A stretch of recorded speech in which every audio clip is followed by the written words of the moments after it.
Ist das jetzt genau das, worauf die Europäische Union gewartet hat, oder doch irgendwie eine vollkommen absurde Idee? Das neue europäische Bauhaus, darüber wollen wir heute hier in der hessischen Landesvertretung aus Brüssel. Absurd idea. The new European Bauhaus. We are going to talk with Mrs. Reichstein. I'm going to introduce to you. My name is Hendrik Kafsack, and I am the correspondent for the Frankfurter Allgemeine Zeitung here in Brussels. We're going to talk about the new European Bauhaus, how it is going to change the struggle against climate change. We are going to talk about the link to the former Bauhaus from 1933. And I'm going to ask Mr. Weinmeister, the Hessian minister for Federal and European Affairs, to hold his speech. I'm going to hand over to Wiesbaden. Ja, herzlich willkommen zu unserer Veranstaltung Neues Europäisches Bauhaus. Welcome to our event, New European Bauhaus. I'm looking forward to our format, which is well established and which is greatly accepted, and I'm looking forward to our audience. The subject of the European Bauhaus is a very new subject, which was introduced by the EU Commission and by its President, Ursula von der Leyen. We have to go over to a holistic concept. It is about the living of people in the cities. It is about town planning. All those questions have brought about many changes, and this is going to be the case as well with the new European Bauhaus. And I'm looking forward to what Mrs. Reichstein is going to tell us about this. And I'm pleased that we have resources to support the idea. We have the college in Kassel. We have the Chamber of Town Planners here in Hessen to bring the subject forward. And we also have what we worked out within our constitution of Hessen, i.e. the idea of sustainability, which is also linked to this idea of the new European Bauhaus. And therefore, I'm looking forward to what Mr. Kafsack and Mrs. Reichstein are going to tell us. Mrs. Reichstein is a new responsible person commissioned by President Ursula von der Leyen. I'm looking forward to our event. Mr. Weinmeister has just uttered it. We are going to talk to the new responsible person for the new European Bauhaus, commissioned by the European Commission. We are talking about a think tank which is being used here in Brussels by the European Commission and which is being used in Berlin. Well, we have known each other for ages. You started as a journalist, you then became a speaker of the Green Party, and then you ended up in this think tank where major ideas are being developed. It is a team of 7 persons. And I'm not being ironic when I look at the skeptical eyes of Mrs. Reichstein. I said in a little provocative way, do we need this idea of the European Bauhaus or don't we need it? If I look back at last Monday when the Commission launched the new design phase of this idea, we got angry comments on Twitter. We have important subject as fighting the pandemic or climate change, and then the Commission comes with a marginal question of the European Bauhaus. Don't we have other problems?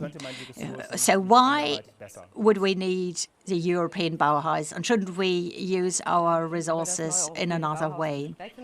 I'm very pleased to be here today and to be able to talk about the new European Bauhaus. Of course, it is a question linked into the perspective, and of course, we can see things as you have just described them. Why do we need the European Bauhaus given the current situation? And I would reply to this, especially for that reason, we need the European Bauhaus. It enables us to change perspectives and to look at the crisis in another way. It is not only about conceiving the way our houses should look in the future or about linking design to architecture. It is about enabling another access to the crisis. It is about the question, how are we going to live together in the future while respecting the planet and nature? Yes, I should have indicated that, as always, you have the opportunity to ask questions on the phone or per email, and therefore please don't hesitate if you have questions to participate in our discussions. And then going to repeat the question, and I'm going to ask it to Ruth. How getting out of the crisis, how are we going to live together after the crisis? Very concretely, Bauhaus, it sounds like a little flower. We have very abstract concepts when we talk about Bauhaus, but what would it mean concretely where we want to live together while respecting the climate and nature after the crisis? A very important element of this project, and which is also important to the President von der Leyen, it is not a project you as a journalist would be used to, or the Commission would be used to, which encompasses a 30 pages long document. The idea is rather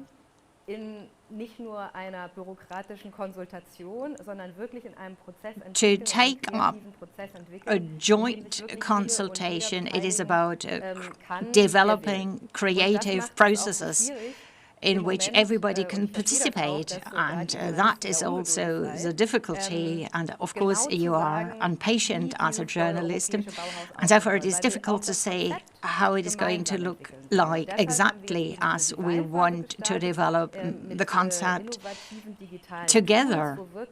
We use for that innovative tools, and therefore you have different possibilities to participate in the project. We want to think it over together, and of course we have certain ideas which would like to transpose and to realize. One important stream is to reflect on sustainability of the building sector, how to use more wood and to put concrete outside, also with regards to the look, the nice looking of houses. It is not about using usual bricks and stones in order to create a better link with regards to solar panels. We also invite scientists, company leaders, and of course the persons who are going to live in the houses, and who of course can utter the wish, I would like this and that with regard to my new house. To summarize this, if everybody can participate, does that mean that people of our audience are invited invited to participate. So we're not talking about an elite project only led by scientists. Yes, that is the difference with the former Bauhaus. We don't want to copy the former Bauhaus. Certain elements, however, are important. For instance, interdisciplinarity, whereas other subjects are not going to be taken up. For instance, the participation of women. It is certainly not what Ursula von der Leyen wants to import into the new project. But that's it. We invite everybody who would like to participate to do so, which is possible just through the internet. You can expose your ideas, you can formulate what you would like to see in every case. If, for instance, you think that there should be a link to the organization of traffic, or when you think about the living together of people belonging to the different generations, just to launch a few ideas. But there are no limits at all. After the official launching, we already received a great number of responses, also by architects who feel especially invited, but also young students from Germany or other companies felt triggered off. They all would like to participate in the shaping of the project. So we're going to take several months to listen to the people, to bring people of different sectors together. We're going to organize different events to do all that. It could also, of course, be a little group of citizens of a quarter of Düsseldorf who conceive their own ideas, which they're going to send to us. This is how we would like to use the next months. You mentioned the former Bauhaus. We also got a remark in which it was said Bauhaus is not the right term. You would like to take up the interdisciplinarity and to take up certain ideas. Yes, that's a very important issue. And the president was inspired by John Schellenhuber, a climate researcher from Berlin, who developed the concept of the Bauhaus of the Earth, which deals with natural material which is being used for the building. And alongside, it is important to look at the historic Bauhaus, which was a very centralizing movement spread throughout the world. It is important for us to say it is not a purely European project. We would like to share it with other interested parties of other parts of the world. We, for instance, have contacts to architects in Japan or with other players in India who work together with very poor parts of Indian cities. Just to make things clear, you mentioned Mr. Schellenhuber, but it's more. It is not only a project dealing with architects. This is only about architects. Are you thinking of the link to traffic? Or what other examples could you quote? I can't say that this would have to be specifically this. The thing in the last couple of months has been how many initiatives have been set up there. One thing that has always been fascinating to me was an example that we've had from France, where we were looking into making operas in opera buildings and the way operas are written as well to make them more sustainable. So even in writing of an opera piece, the sustainability has now become a factor, and they're looking to have the sites, the opera buildings, opera theatres more sustainable for the next 100 or 150 sites. And this is not the first thing I would think of, but it's very interesting to see that this can be part of the culture, not only of design and architecture, but all aspects of culture, how you can intertwine and weave and connect this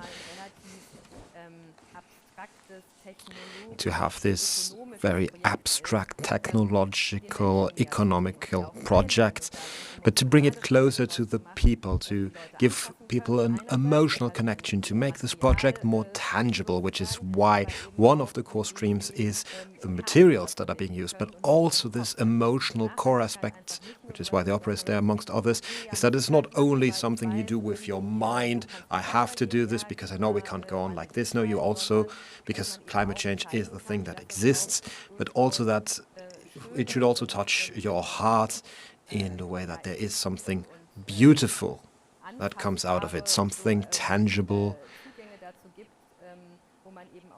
that allows you to connect with it, which allows you to think about it, to discuss it, even to argue about it and think about how we integrate these aspects into our daily lives. Now, if we're looking at the opera, at this example, just so that I can understand better, how can I introduce sustainability in such a way that it looks reasonable? No, not even reasonable, how it looks beautiful, if beautiful is the right word and category here, but also to have the proper acoustics for an opera, which are very important, of course. Well, that's one of the things happening to the building itself, but you can also talk about what's happening within the building. And that's something I did not know, that there is a movement that is looking into sustainability in operas, meaning the activity, not the building. And this can be a very interesting way to think about sustainability. So sustainability is not a word that makes me think of music or dance or art in that way, but there are other examples in the arts and in design, obviously, where you would maybe think about sustainability, but where also at the same you're trying to reach people in a different way through art, through culture, instead of just talking about energy efficiency and wind power. So it's connecting the idea of sustainability, of the Green Deal, to connect this to an opera house and connecting this to the rainforest in Manaus in Brazil. I hate to sound ironic when doing this. If you want to phrase it like that, you can. Well, I don't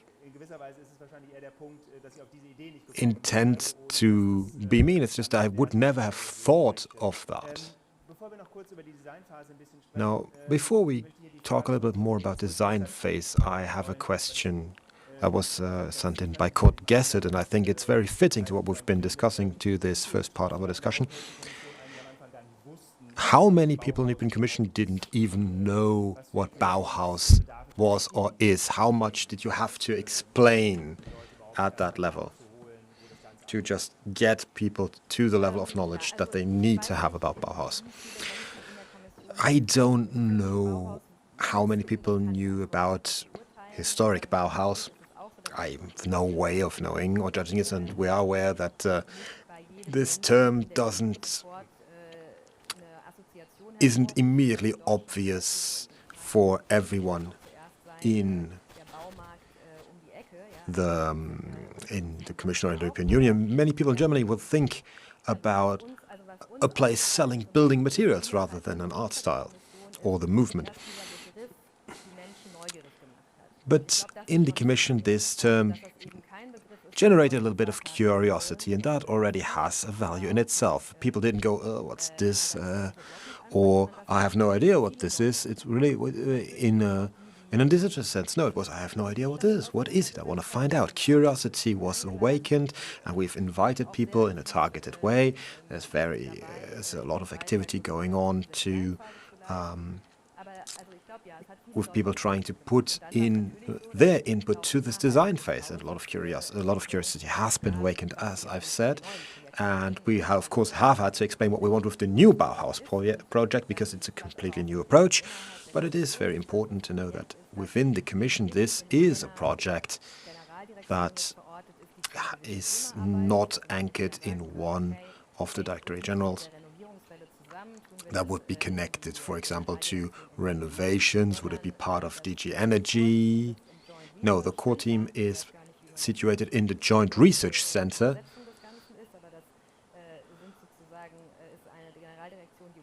I don't even know how to say that in German, but that isn't really important. But it's not a DG in a general sense. It's mostly a research team in the background.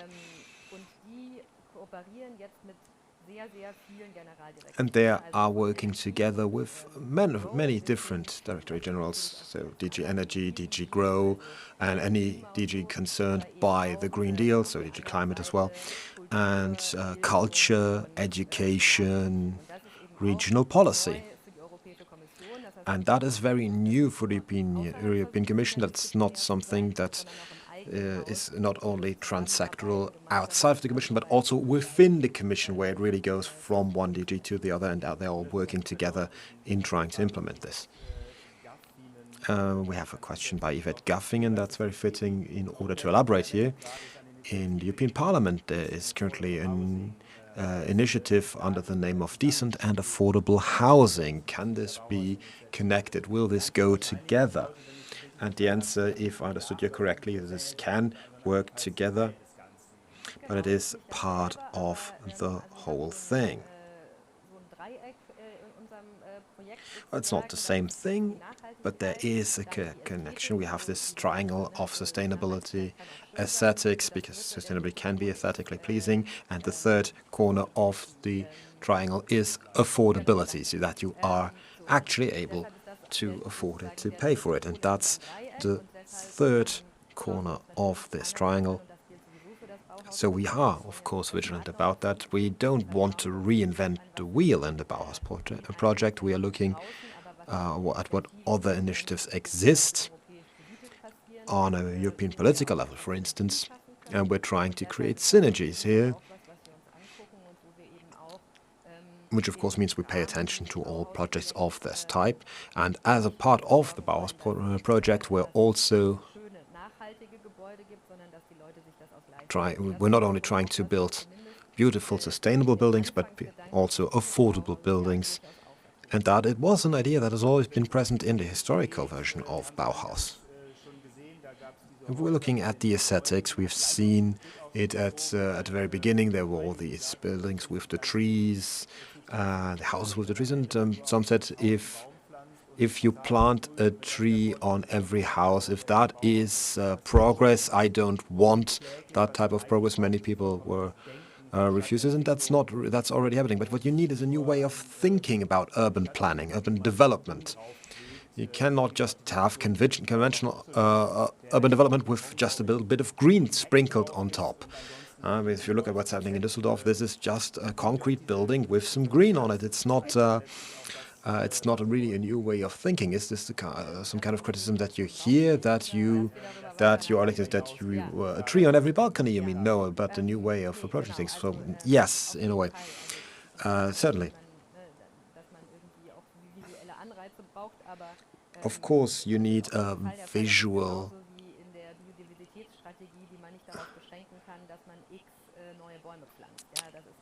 incentive. You cannot just compensate by planting a certain number of trees. There are instruments and elements that we are currently already using. This can be an inspiration, but as you phrased it, it is about finding a new way of thinking about these things. That's not something that happens overnight. This is not a project where you will already have concrete results in a month. No. It'll take more time. It'll take more patience in order for this new way of thinking to develop, to unfold. And that doesn't mean that we're saying this doesn't exist yet, because it does, but we have observed that in many places in Europe, many people are thinking about things like this on their own little rooms, and I think we can bring some added value just by connecting, by networking people thinking in those new ways in order to be able to support each other. In the first part, in the design phase, there have been, I think you have promised awards or funding for individual projects just to underline what would be the right way, the way you want to take. That is part of the design phase, yes, that there will be 10 awards. And for this year we have considered we don't want to award visions or completely new projects, but examples that already exist that can be an inspiration. So that can be an example of something that's completely built in the real world already, or it can be something that at least exists as a prototype, which can be part of the inspiration for the following phase.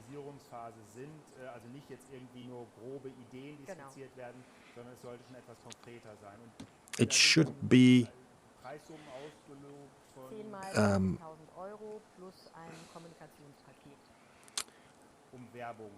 the awards are 10 times 30,000 euros plus a communication package for your project, your program. So we expect that it will not be the big architectural firms, but rather young architects and designers that are still building their own career. And these can be drawn in not only with the money, but also with their help in the communications progress and platform. We have Stephanie Meyer from so if we were asking for that, for the Federal Ministry for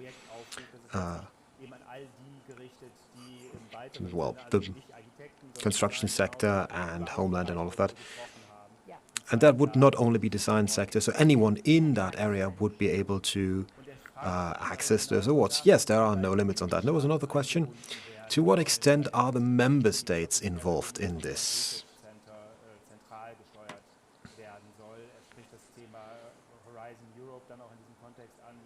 He's mentioning Horizon Europe in this context. Is this part of the issue? Well, you're getting a few things mixed up there. You have the member states that are involved in the first phase, and then they will be part of the funding of later projects in the new European Bauhaus project later on.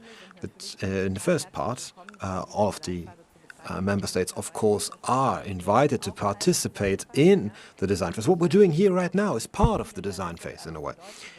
And many German regions have signaled interest, member states have signaled interest, the Portuguese Council Presidency has signaled interest in this and wants to participate during their presidency, has had a few ideas.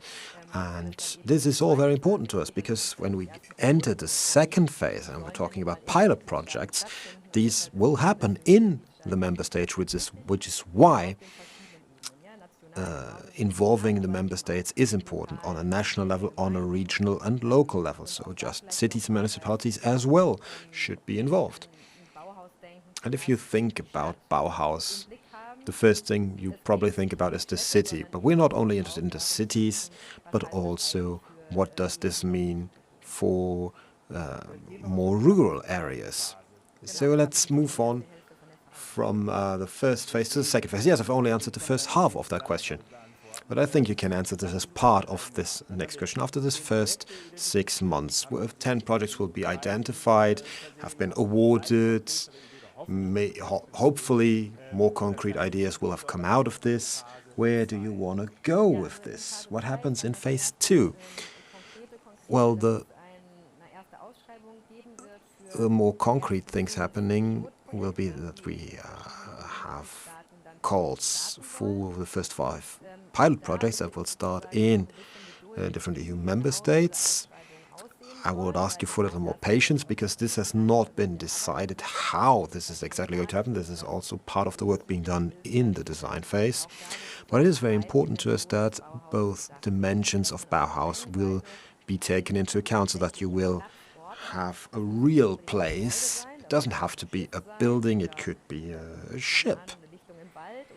It could be a clearing in the woods, but that it has to be a physical place that is tangible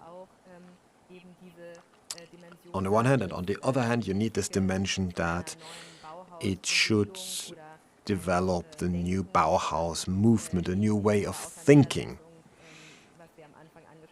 Like we've mentioned initially, what kind of shape do we want to give to our way of living together in the future? And these two core aspects should be represented in all 5 of the pilot projects.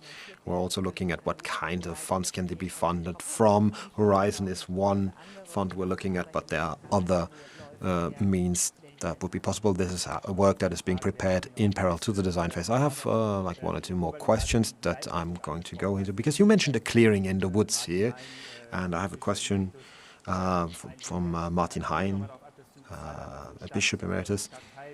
You've mentioned cities and you've mentioned opera buildings, and he is quite clearly asking if the focus is not too much focused on cities and to urban in general. But you've mentioned the clearing in the woods, but isn't there a risk that people would be concentrating too much on the cities? Yes, that is a risk, because those are also the areas where we've gotten the most interest from it. To connect this to the previous question, if we look at where the interest in the member states is coming from, all the member states, or most of the member states, are thinking about the cities first. And the first answer you always give is do not think only about the cities, think about other options, because Portugal is looking at the coast and want to do something with the ocean, with the coast, and that is very interesting to us.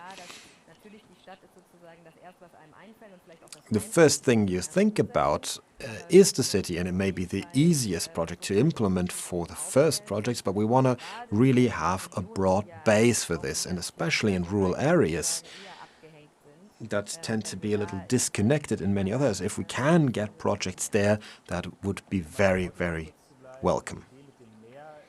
Let's stay in Portugal for a second. This idea about doing something with something maritime, something with the ocean, is this connected to tourism, or is it going beyond, or rather it's not about tourism at all? So I don't have mentioned tourism at all. It's not really in the concept. Yeah, but because we're talking about urban areas, I was thinking about this as well. So the 5 pilot projects, who selects those? How will that happen? Well, this is your normal call for tender in a way, and these are funds part of the multi-annual financial framework. So it will depend on what source this funding will be provided from. So I cannot give you a clear answer for that, but it will be a regular call that the member states or organizations below that can participate in. Now, what I wanted to know is who decides if a project is interesting. Is it the Commission? Are there experts that are involved to decide this?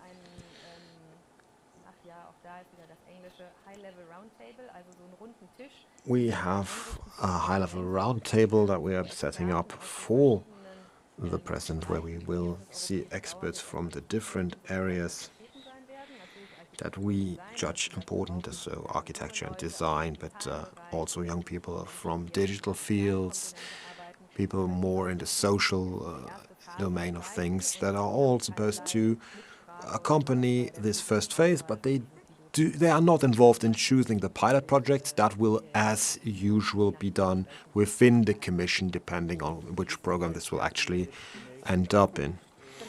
And this list of experts will soon be published. Yes, we're currently still selecting them. We're in the last phase of the selection, and by the beginning of February, we should be able to publish that. Then Christiane Felsch had sent in many of these questions that I just try to fit in there in between the answers. I think we've treated all of them.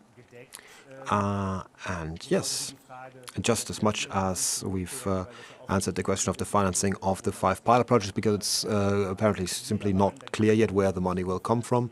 But this is also mostly, I assume this is about co-financing that has not been narrowly defined yet either. So, for example, what kind of leverage factor there will be, how much co-financing there will be. This is not indeed something that we will not be able to tell. We will be able to know before the end of the design phase probably, but we have to do it in parallel simply because the MFF programs are still being developed as well. But this will be a question for the involved and the participating DGs, and it will definitely be a combination of different funds, but how this will exactly be divided up and how much money will be in there, that's something I cannot tell you yet. Now, after the second phase, there will be a third phase, and I've looked at the time. We're already approaching the end of the meeting. What will happen? I don't want to see this as well, if we mention the project, then we would hope that it will not really end. It's supposed to continue to develop, to continue to evolve, but we cannot force people as the Commission to just create a movement. A movement has to become its own thing. So it's very difficult to tell how this will evolve and develop. But one thing that is clear is that after the first 5 pilot projects, we will have an evaluation, and we will take a closer look at how this went, what can be done, what can be improved upon, what did work well, what didn't work at all, and then build upon this and have a second, third, maybe fourth wave of these projects.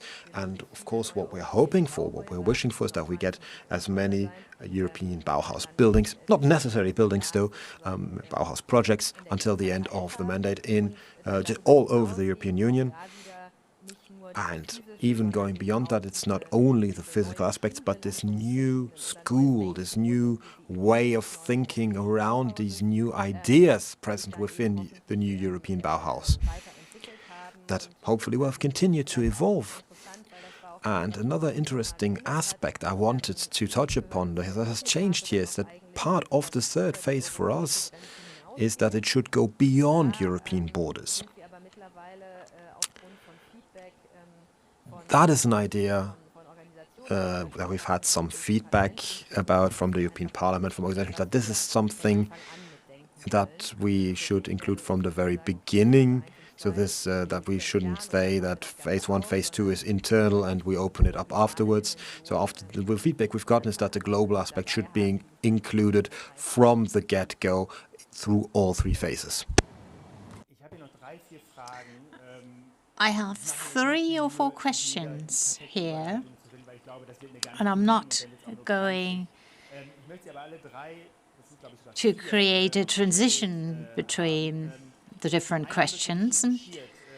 We already have touched upon a question. Frank Martin Hein asks about the opportunities to participate as a European citizen in the project. Very concretely, Frank Martin Hein asks the question, apart from exposing or integrating some ideas, what can he do else? No, we shouldn't underestimate this first contribution, which can be put on the website, which only exists in an English format for the moment. We, of course, will have a German version and a version in other languages in the weeks to come. It is about developing the concept, and that is something everybody can participate in through the representations of the Commission and in the member states. We are going to try to organize different formats within the member states about the subject, and this, of course, is a challenge for the Commission to create that dialogue and to have people participate and citizens participate not only through structures and organizations which already exist, and we are reflecting upon all this. And if you have ideas about that, they are, of course, very welcome. Another question, how about the role of Weimar, Dessau, and Berlin, the former Bauhaus sites? Should they play a role, as we are talking about a new phase of the Bauhaus? And a second question, how about the selection? Regarding the first question, it is quite simply to reply to it. It is not a German concept, and it is not about copying the former Bauhaus movement. It just has inspired us. And therefore, we don't want to put aside this historic part completely. We are in contact with the German cities which are concerned, who, of course, would like to participate in the project also when it comes to workshops and other events. And therefore, we are pleased to see this adequate and respective participation, which we would like to include. And regarding to your second question,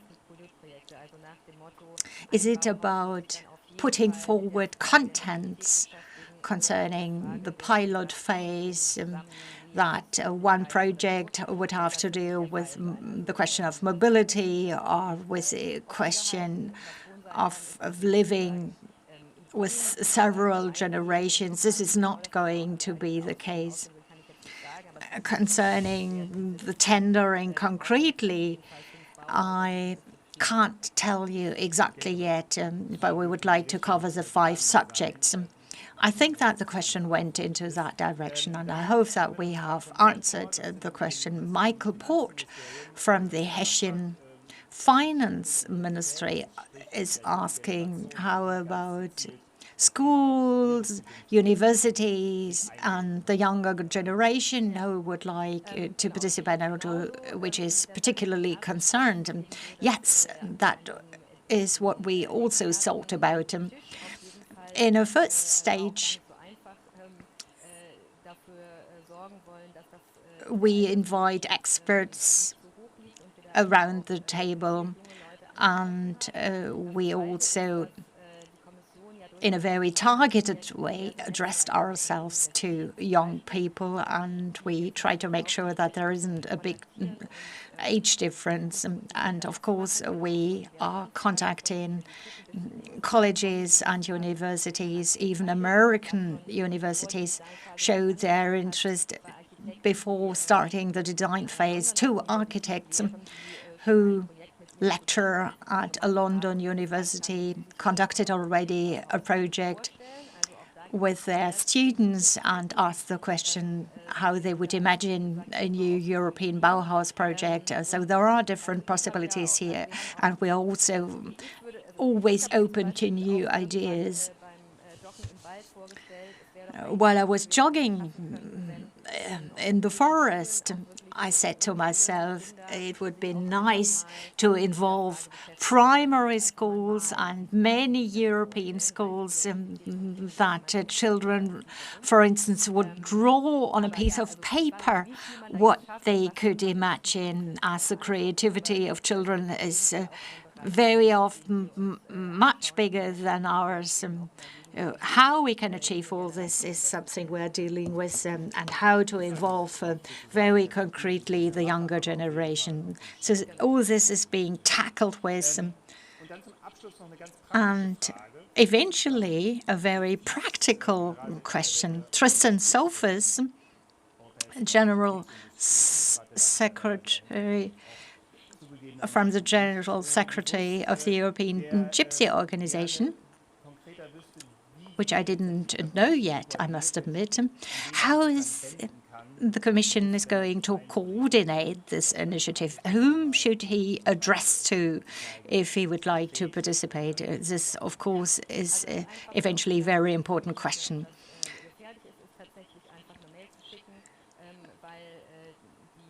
The simplest thing to do is to address an email to the GRC team, but our team cannot be reached or joined yet. There will be a form on our website which you will be able to use. But you can enter into contact with me or with my team through the website.